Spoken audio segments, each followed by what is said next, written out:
ನೀವೇನು ವರಿ ಮಾಡ್ಕೋಬೇಡಿ, ಎಲ್ಲ ನಾನು ನೋಡ್ಕೋತೀನಿ. Yeah sure.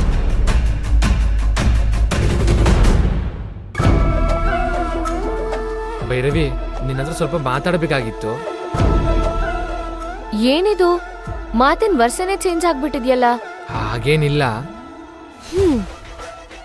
ಸರಿ, ಏನ್ ವಿಷಯ? ಎಲ್ಲಿಗಾದ್ರೂ ಟ್ರಿಪ್ ಹೋಗ್ಬೇಕಿತ್ತಾ? ಅಕೌಂಟಿಗೆ ಏನಾದ್ರೂ ದುಡ್ಡು ಹಾಕ್ಬೇಕಾ? ಅದು ಭೈರವಿ, ನನ್ನ ಕೈಲಿ ದುಡ್ಡು ಅರೇಂಜ್ ಮಾಡಕ್ ಆಗ್ತಾ ಇಲ್ಲ. ಇನ್ನೊಂದು ವಾರ ಟೈಮ್ ಬೇಕಿತ್ತು. ನೀನೇ ತಾನೇ 4 ದಿನದಲ್ಲಿ ದುಡ್ಡು ಅರೇಂಜ್ ಮಾಡ್ತೀನಿ ಅಂತ ಹೇಳಿದ್ದು. ಈಗ ಆಗಲ್ಲ ಅಂದ್ರೆ ಟೈಮ್ ಕೊಡಕ್ಕಾಗಲ್ಲ. ಬೇಗ ಹಣ ಹೊಂದ್ಸೋ ದಾರಿ ಹುಡ್ಕು. ಭೈರವಿ, ಅರೇಂಜ್ ಆಗ್ತಾ ಇಲ್ಲ. ಒಂದ್ ವಾರ ಟೈಮ್ ಕೊಡು, ಹೇಗಾದ್ರೂ ಮಾಡಿ ಅರೇಂಜ್ ಮಾಡೇ ಮಾಡ್ತೀನಿ.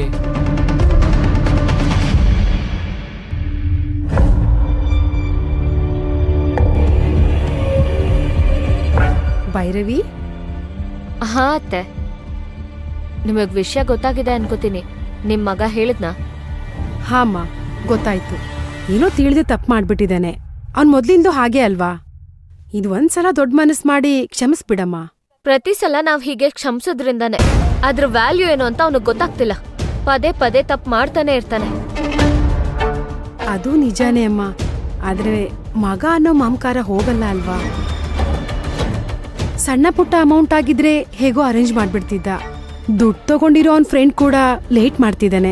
ಅಷ್ಟೊಡ್ ದೊಡ್ಡ ಅಮೌಂಟ್ ಅರೇಂಜ್ ಮಾಡೋದು ಕಷ್ಟ ಅಲ್ವಾ?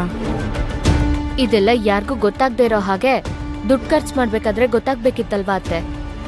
ಭೈರವಿ ಪ್ಲೀಸ್, ಒಂದ್ ವಾರ ಟೈಮ್ ಕೊಡು, ದುಡ್ಡು ಅರೇಂಜ್ ಮಾಡ್ತೀನಿ. ಹೌದಮ್ಮ, ಅರೇಂಜ್ ಮಾಡ್ಬಿಡ್ತಾನೆ, ನಾನ್ ಗ್ಯಾರಂಟಿ. ಒಂದ್ ವೇಳೆ ಲಕ್ಕಿ ಕೊಡ್ದೆ ಹೋದ್ರೆ ನೀವ್ ಕೊಡ್ತೀರಾ ಅತ್ತೆ?